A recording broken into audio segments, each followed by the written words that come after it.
Setelah kemarin Paskah, kematian dan kebangkitan, nanti kita akan memperingati kenaikan Yesus ke surga. Dan kalau dia naik, maka setelah itu dia mencurahkan Roh Kudus-Nya buat setiap kita. Dan sepanjang bulan ini kita akan bicara tentang tema Roh Kudus dan juga tentang karunia-karunia. Kita semua setelah percaya dan dibaptis di dalam nama Tuhan Yesus, dalam baptisan air, dalam baptisan selam, maka kita perlu mengerti ada berkat lain yang Tuhan sediakan buat kita, yaitu karunia-karunia Roh Kudus. Dan setiap kali berbicara akan hal ini, ada banyak hal yang masih menjadi kontroversi atau perdebatan, khususnya mengenai bahasa roh atau bahasa lidah. Memang ini merupakan sebuah topik yang tidak mudah untuk dipelajari ataupun dibahas. Tetapi bagi kita gereja kelompok karismatik, Pentakosta karismatik dan gereja kita juga termasuk gereja yang mempercayai mengenai aliran karismatik atau karunia-karunia yang berasal dari kata karisma dan dari kata dasarnya karis atau anugerah atau karunia Allah. Menurut saya yang terpenting sekarang, kenapa sering terjadi penolakan, memang ada banyak hal baik secara teologis maupun faktor lain. Tetapi kita sebagai gereja karismatik, kita punya sebuah tanggung jawab untuk memberikan contoh hidup yang baik bagi sesama kita. Karena seringkali penolakan atau resistensi yang terjadi itu karena ada banyak contoh yang tidak baik yang terjadi di gereja karismatik meskipun tidak 100%. Sehingga ketika teologinya berbeda, atau pengajarannya berbeda, contoh hidup itu yang juga menjadi sasaran atau membuat orang lebih anti lagi tentang bahasa roh atau karunia-karunia lainnya. Sehingga persepsi orang tentang gereja karismatik itu adalah tentang hanya mengejar uang, mengenai popularitas, kemudian tentang kenyamanan hidup. Itu yang orang lihat, mungkin isu di sosial media yang banyak dibicarakan. Kemudian soal keteladanan, ada pendeta yang ambil uang, ada yang mencuri uang, dan memakai uang jemaat untuk hal-hal yang tidak baik. Maka itu menjadi PR bagi kita. Dan oleh karena itu sebelum kita belajar tentang karunia, saya ingin men-challenge kita semua termasuk saya teman-teman, kita punya tanggung jawab yang jauh lebih besar daripada sekedar belajar karunia. Meskipun karunia itu sangat penting dalam konteks untuk pelayanan dan efektivitas pelayanan kita. Karena kita melayani dengan kuasa Roh Kudus. Tetapi contoh hidup atau cara hidup itu menjadi sesuatu yang juga menjadi sangat penting, menjadi fondasi atau dasar hidup kita. Bagaimana kita bisa mengekspresikan karakter Kristus di dalam kehidupan kita. Jadi pulang dari tempat ini atau bahkan sejak saat ini, saya ingin mengajak teman-teman untuk mulai merenungkan, merefleksikan, merenungkan kembali sebetulnya bagaimana hidupku hari ini. Kalau itu bicara tentang korelasi atau koneksi atau hubungan iman kita dengan hidup kita sehari-hari. Apakah kita sudah memberikan contoh dan keteladanan hidup yang baik? Saat kita bisa memberikan contoh hidup yang baik meskipun belum sempurna, kita mungkin kadang ada salah, tapi kita punya respon yang baik untuk minta maaf, untuk belajar, untuk punya attitude yang baik. Sehingga orang-orang di sekeliling kita, teman-teman kita, keluarga kita, guru kita, dosen kita, mereka akan melihat sesuatu dari hidup kita. Mereka nggak akan tanya agamamu apa. Mereka pertama-tama tidak akan tanya waktu kita ketemu seseorang, kepercayaanmu apa, imanmu apa. Itu hal yang privasi bagi seseorang. Tapi orang bisa melihat pancaran hidupnya. Dari apa yang kita percayai. Kalau kita kasih contoh hidup yang baik, Maka inti dari pembicaraan karunia Roh Kudus dan Roh Kudus itu sendiri akan menjadi berhasil. Karena ujungnya adalah tentang bagaimana kita bisa bersaksi tentang Kristus. Bahkan bicara bahasa roh sendiri atau bahasa lidah, itu juga ujungnya adalah bagaimana kita bisa bersaksi tentang siapa Kristus. Ini bukan hanya soal bahasanya saja atau bukan hanya soal kita. Karena seringkali bahasa roh dimaknai sebagai bahasa yang rahasia atau secret atau tidak dipahami oleh bahasa manusia. Meskipun tidak bisa dipahami seringkali oleh manusia karena bahasanya bersifat rahasia, bukan berarti hal ini menjadi sebuah anomali gitu ya. Seperti anomali-anomali yang sekarang ini muncul. Tungtung sahur misalnya, atau bombardilo, krokodilo dan teman-temannya. Maka bahasa roh bukan sebuah anomali, tapi sebuah bahasa surga dan juga bahasa cintanya kita dengan Tuhan. Kita akan mulai dari di kisah para rasul mengenai peristiwa Pentakosta. Ini adalah momen kelahiran gereja, di mana setelah pada perjanjian lama, bangsa Israel itu yang memegang, seharusnya bangsa Israel yang memegang mandat misi bagi dunia, yaitu memberitakan siapa Allah yang benar yang kita sembah. Tapi secara nasional atau secara bangsa, as a nation, Israel itu gagal sementara waktu ini. Sehingga panggilan itu sekarang untuk bangsa-bangsa lain, yaitu kita dan yang disebut gereja atau kumpulan orang percaya. Kapan gereja lahir? Yaitu saat peristiwa Pentakosta, setelah Yesus naik ke surga, maka dia bilang, aku akan meminta Bapa untuk memberikan penolong yang lain. Dan ini yang disebut dengan pencurahan Roh Kudus. Ini adalah penggenapan dari nubuatan Nabi Yoel. Yaitu aku akan mencurahkan rohku kepada manusia. Sehingga nanti mereka akan bisa bernubuat, dapat mimpi. Divine dream ya, bukan wet dream ya boys. Lain itu ya. Ini divine dream, profesi, nubuatan. Itu yang akan bisa terjadi kalau kita terima pencurahan Roh Kudus. Kisah para Rasul yang kedua, ayat yang pertama. Ketika tiba hari Pentakosta, semua orang percaya berkumpul di satu tempat. Tiba-tiba turunlah dari langit suatu bunyi seperti tiupan angin keras yang memenuhi seluruh rumah di mana mereka duduk. Tiba-tiba Roh Kudus itu melawat mereka saat mereka berdoa bersama menantikan janji Bapa. Dan semua orang percaya berkumpul di sana, di Yerusalem. Ayat yang ketiga. Dan tampaklah kepada mereka lidah-lidah seperti nyala api yang bertebaran dan hinggap pada mereka masing-masing. Dari semua orang yang berkumpul itu kemudian nampaklah lidah-lidah seperti nyala api.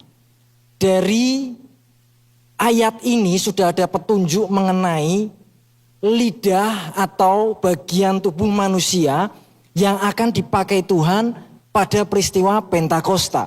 Kenapa kok bukan mata-mata seperti nyala api? Kenapa kok bukan hidung-hidung seperti nyala api? Kenapa kok bukan jari kaki seperti nyala api? Karena Tuhan punya maksud dengan lidah. Bahkan dari penampakan pertama itu wujudnya udah seperti lidah. Lidah seperti nyala api. Nanti kita akan tahu bahwa ketika Pentakosta maka lidah manusia yang diurapi untuk memberitakan kemuliaan Tuhan, untuk menceritakan kebesaran Tuhan. Bagian tubuh kita ini yang diurapi adalah lidah. Lidah kita itu kecil tapi powerful. Maka disebut lidah tak bertulang. Dengan lidah kita bisa memuji, dengan lidah kita bisa mengutuk. Dengan lidah kita bisa menyembah, dengan lidah yang sama kita bisa mengutuki Allah. Maka lidah ini jadi bagian penting dalam hidup kita. Ayat 4 perhatikan, ini ayat pokoknya. Maka penuhlah mereka semua Dalam terjemahan King James Version, teman-teman bisa lihat, dan beberapa terjemahan Inggris lainnya Alkitab kita, itu ditulis they were all. Mereka semua penuh dengan Roh Kudus. Lalu mereka semua mulai berkata-kata, start speaking, dalam bahasa-bahasa lain. Seperti yang diberikan oleh Roh itu kepada mereka untuk mengatakannya. Dan di dalam peristiwa Pentakosta ini kita kemudian mengenal ada bahasa-bahasa lain atau bahasa lidah, bahasa surga untuk memuliakan Allah.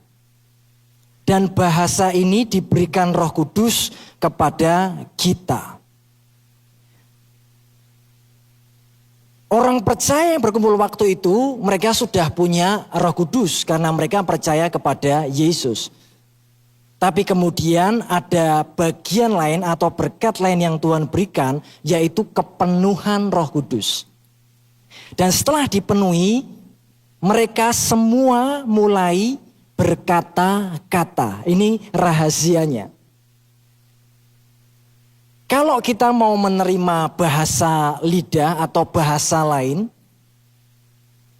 maka caranya adalah kita meminta dan percaya bahwa kita dipenuhi oleh Roh Kudus atau dibaptiskan Roh Kudus, kemudian mulai berkata-kata. Karena cara kerja Roh Kudus itu dia tidak bisa memaksa kita. Kalau kita diam, kalau kita tutup mulut, maka Roh Kudus tidak bisa memakai lidah kita untuk berbahasa lain. Jadi tugas kita adalah start speaking. By your faith, start speaking. Kalau belum bisa, bahasa lain gimana kok? Bahasa Indonesia. Atau bahasa yang kamu mengerti. Isinya apa? Memuji Tuhan atau memuliakan Tuhan. Jadi start speaking. Saat kita berdoa, Tuhan penuhi aku dengan Roh Kudus-Mu, lalu hal yang kita lakukan adalah start speaking. Kalau iblis itu, maka kita sering mendengar ada yang namanya kerasukan setan. Kalau iblis atau setan cara kerjanya adalah menguasai atau mendominasi kita sampai tidak sadar dalam tahap tertentu. Kalau Roh Kudus mengizinkan kita tetap di dalam kesadaran, tapi dia bersama kita memakai lidah kita. Jadi Roh Kudus hanya lead us, dia nggak bisa force us, dia nggak bisa memaksa kita. Dia hanya memimpin kita kalau kita mau menggunakan lidah kita.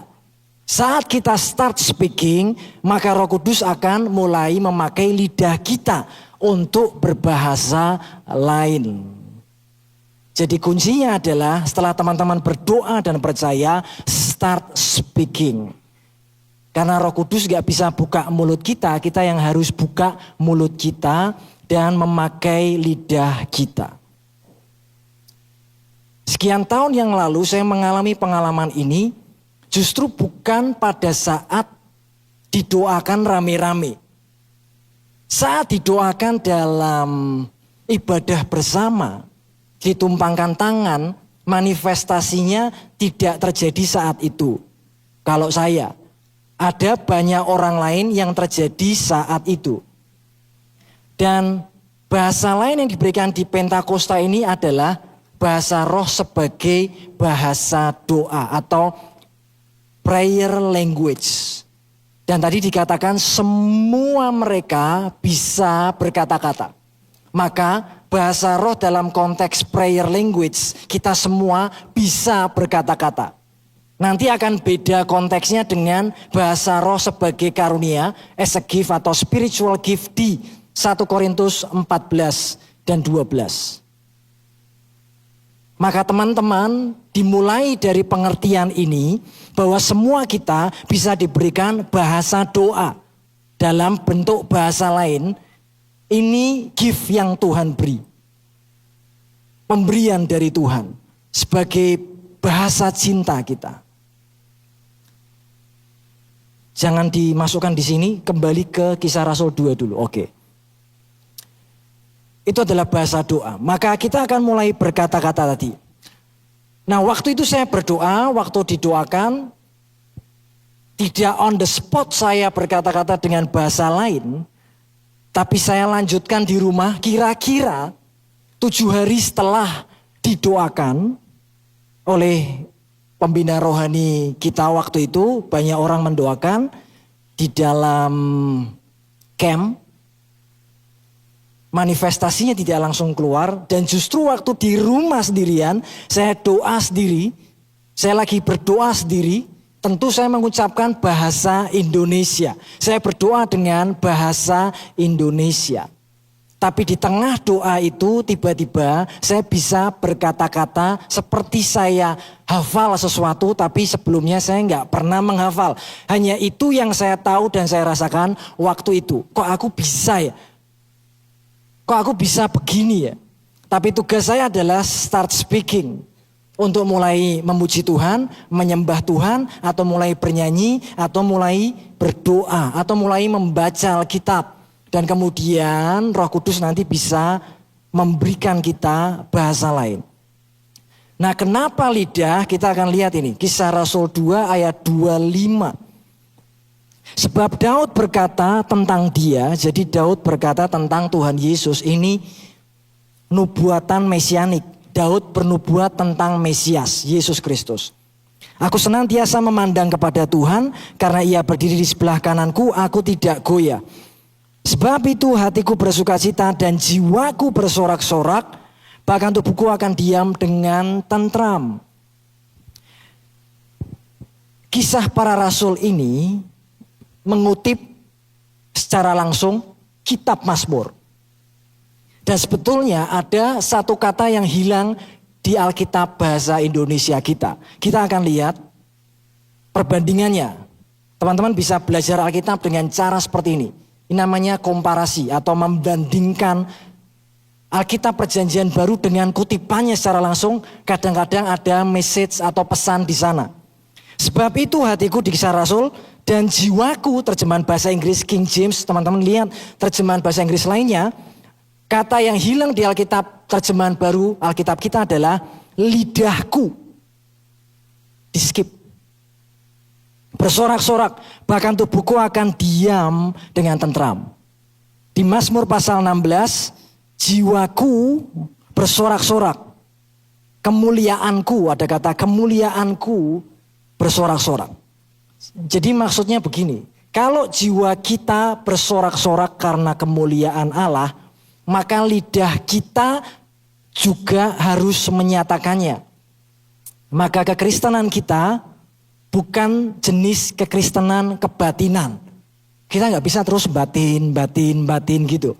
Tapi harus diucapkan, maka itu berkuasa. Apalagi kalau dilandasi dengan iman, dasarnya firman, teman-teman punya iman, lalu diucapkan sesuatu, maka lidah kita itu akan mengucapkan kata-kata pujian kemuliaan untuk nama Allah. Dan nanti hidup kita, my flesh, tubuh kita akan rest. Maka tadi kenapa ada lidah-lidah seperti nyala api? Karena memang dalam peristiwa Pentakosta, Tuhan punya maksud dengan lidah kita. Yang mau diubah dari hidup kita, pertama lidah kita. Lidah kita yang diubah dulu, yang diurapi lebih dulu. Dan sekarang bagian yang kedua, teman-teman perlu mengerti ini. Tentang baptisan Roh Kudus. Di Kisah para Rasul yang pertama, ayat yang kelima. Sebab Yohanes membaptis dengan air, tapi tidak lama lagi kamu akan dibaptis dengan Roh Kudus. Ada 2 baptisan. Kalau teman-teman ikut New Believers Camp nanti, biasanya bulan sekitar September, Oktober atau Agustus. Tunggu saja pengumumannya. Teman-teman akan dibaptis dengan baptisan Yohanes Pembaptis atau baptisan air. Tapi ada jenis baptisan lain, yaitu dibaptis dengan Roh Kudus. Saat teman-teman mulai percaya kepada Tuhan, sebetulnya Roh Kudus sudah ada di dalam kita. Karena nggak mungkin kita bisa percaya tanpa pribadi Roh Kudus bekerja. Tetapi Roh Kudus belum membaptis kita atau belum ditenggelamkan. Kalau kita masuk ke kolam, arti kata baptis itu adalah ditenggelamkan. Supaya kita semuanya basah, tubuh kita ditenggelamkan sepenuhnya masuk di air itu. Maka orang yang percaya kepada Yesus Kristus sudah ada Roh Kudus, tapi belum tentu dibaptis Roh Kudus. Itu dua hal yang berbeda. Karena itu Kisah Rasul selalu membahas, kamu sudah dibaptis dengan baptisan Yohanes, tapi belum dibaptis dengan Roh Kudus. Yohanes membaptis dengan air, nanti Yesus membaptis dengan Roh Kudus. Dan inilah yang harus kita doakan untuk kita minta dibaptis atau ditenggelamkan atau dikuasai sepenuhnya oleh Roh Kudus. Itu yang namanya baptisan Roh Kudus. Dan kita akan lihat polanya ada 3 tempat yang berbeda di Kisah Rasul. Yang pertama di Samaria.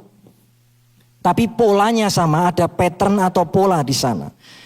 Ketika rasul-rasul di Yerusalem mendengar bahwa tanah Samaria telah menerima firman Allah, mereka mengutus Petrus dan Yohanes ke situ. Perhatikan ini.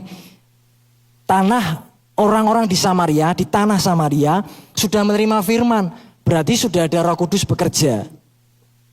Ayat 15, setibanya di situ, kedua rasul itu berdoa supaya orang-orang Samaria itu beroleh Roh Kudus.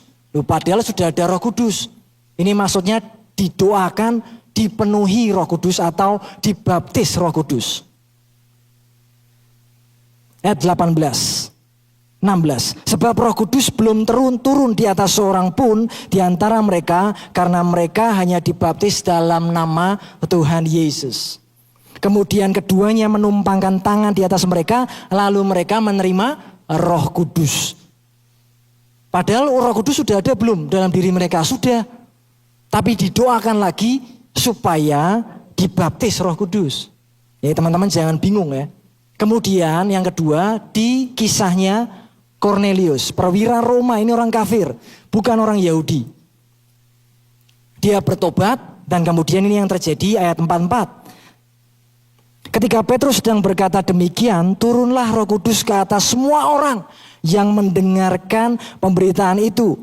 Dan semua orang yang percaya dari golongan bersunat yang menyertai Petrus tercengang-cengang karena melihat bahwa karunia Roh Kudus dicurahkan, lihat kata ini lagi sama, dicurahkan ke atas bangsa-bangsa lain juga. Sebab mereka mendengar orang-orang itu berkata-kata dalam bahasa roh dan memuliakan Allah. Persis dalam peristiwa Pentakosta.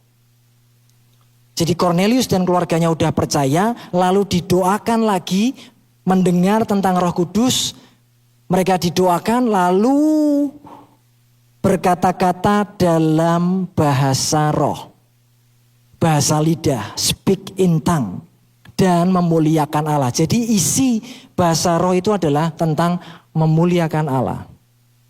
Itu bahasa doa kita. Satu lagi kisah di Efesus.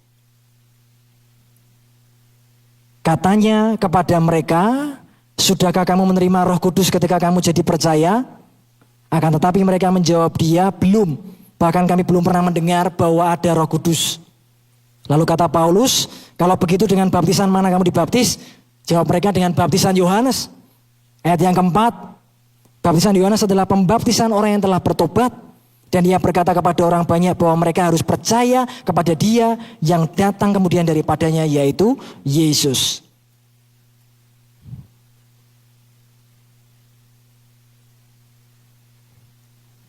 Ayat yang kelima, ketika mereka mendengar hal itu, mereka memberi diri mereka dibaptis dalam nama Tuhan Yesus.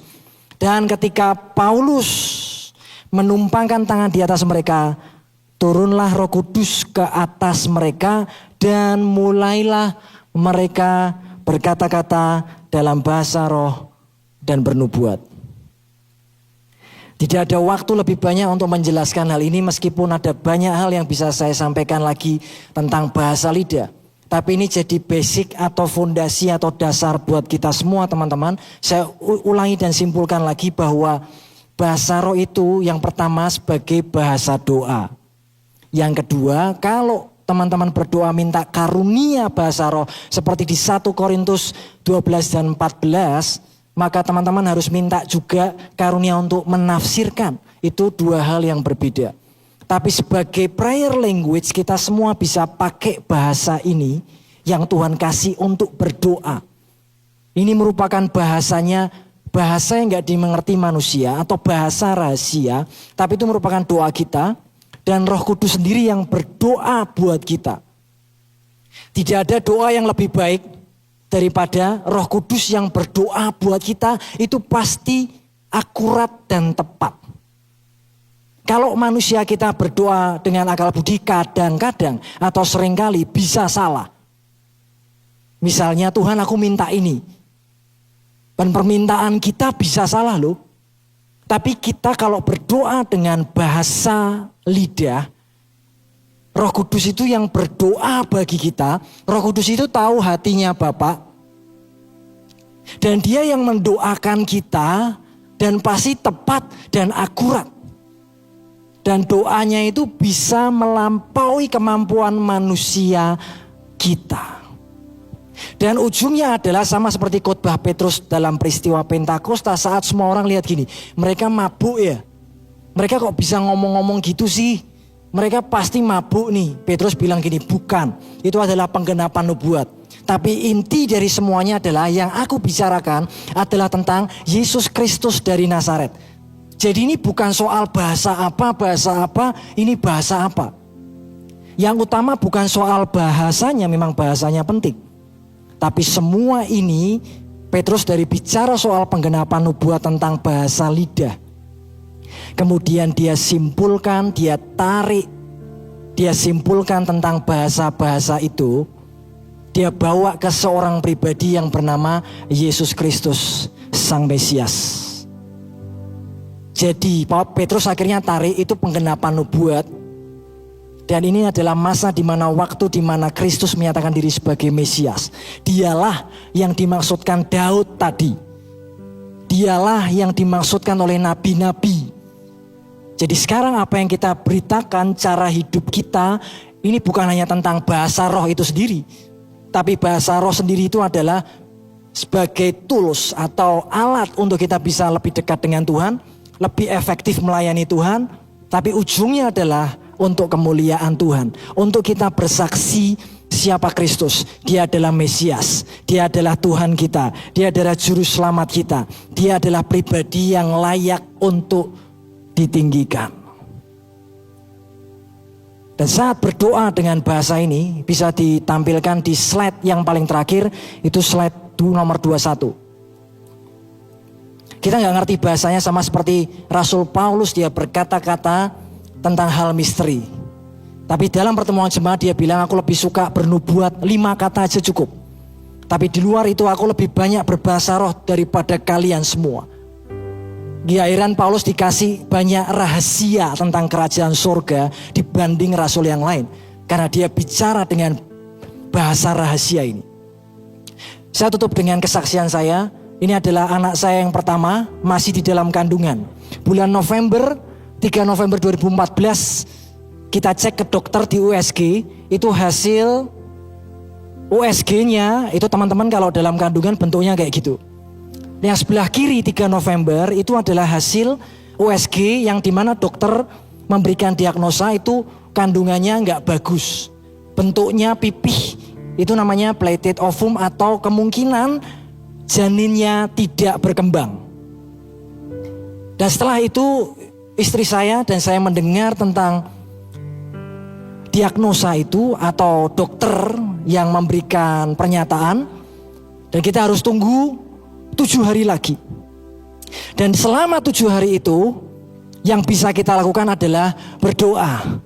Kita nangis, kita berdoa, kita sedih, kita takut, kita cemas. Dan semua perasaan itu bercampur jadi satu.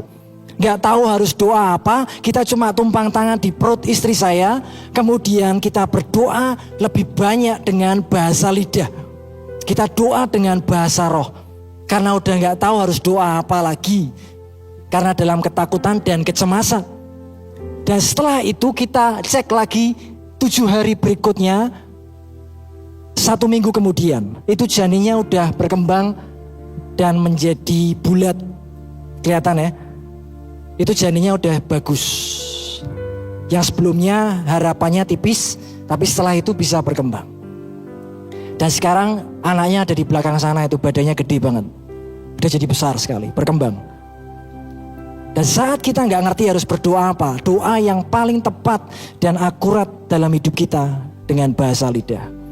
Kalau teman-teman berdoa untuk cari tahu pasangan hidupmu, berdoa, Tuhan yang ini bukan, kamu doa, aku doain orang ini, kamu bahasa roh. Dan tadi kita bisa mengontrolnya ya. Karena kalau keras-keras bahasa roh sama orang yang belum tahu dikira orang gila, Edian nih. Kalau kita doa, nah kita bisa naikkan volumenya, speednya, kita bisa tahan, kita bisa atur. Karena Roh Kudus tidak memaksa kita. Jadi contoh kalau kita berbahasa roh, saya bisa pelan-pelan, kira masyantala rapatagalaram. Lebih pelan lagi, sikete kira palarama. Saya atur kan. Kalau mau keras krimpatala rapasyantala rapata. Kemudian kalau stop, saya stop. Saya mulai, saya bisa. Karena saya tidak dirasuki setan, tapi saya bersama Roh Kudus. Setelah ini kita